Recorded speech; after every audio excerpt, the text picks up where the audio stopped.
We have all heard the saying, if you love someone, set them free. If they come back, they're yours. If not, it wasn't meant to be.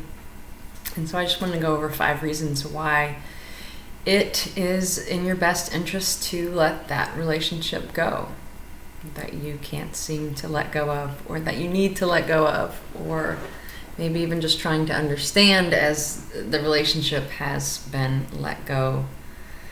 And the first one is I don't want to be clinging to someone to keep them. I don't want to have to scratch and claw at what I want. I want the person who, once they are gone from me, they realize what they had and they run, not walk back. And if that's not that person, that's not who I want. Definitely not who I want. I don't want someone to be there because I'm begging and holding on. I want them to be there because they can't live without me. So that's number 1. Number 2, I've always said this too. Well, not always, because I've ended up in some great relationships, but more recently, I've made a deal with myself that I don't want someone who doesn't want me. You know, it's kind of like if you go on a date and the person doesn't call you back, there's no sense in stressing out about it.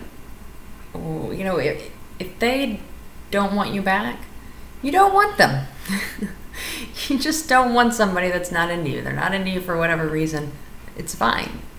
It's fine. I don't want to spend my energy chasing someone who is not into me. Why chase someone? Why be upset with someone if they don't want you? You want the person that wants you really, really bad. Not bad, but enough that, like I said, that they would run, not walk to you. So that's 2. Number 3. If it's not the right person, sorry, I have my list over there. If it's not the right person, you're not going to find the right person while you're with the wrong person. I mean, I guess there's a possibility somehow, but the odds are a lot smaller that if you are with someone that you will find the right person, because you're not looking as much, you're with that person, you're involved, you're not acting as you normally would when you're available. So, you know, it's like holding on to stuff. It's like you can only hold on to so much stuff. And if you're trying to reach for something better, you've got to let go of this shit first before you can get your something better. All right, number 4. I don't own anyone. That's a big thing for me too. I can't tell someone what to do. Nobody owes me anything. Nobody's indebted to me. Nobody should be feeling sorry or feeling bad or like they should stay with me.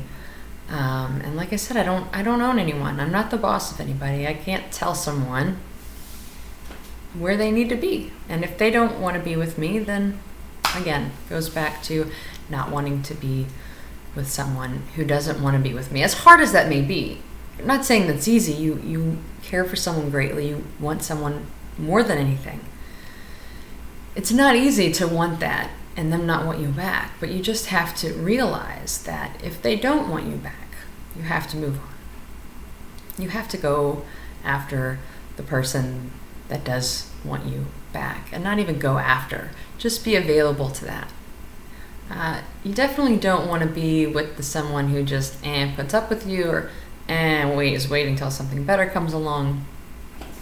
You don't want that. Hanging out with yourself is better than that anyway. All right, and the last one, number 5.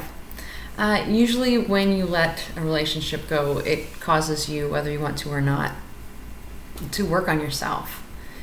You know, why are you watching this video? You opened it, the title, because you're working on yourself and you want to feel better, do better.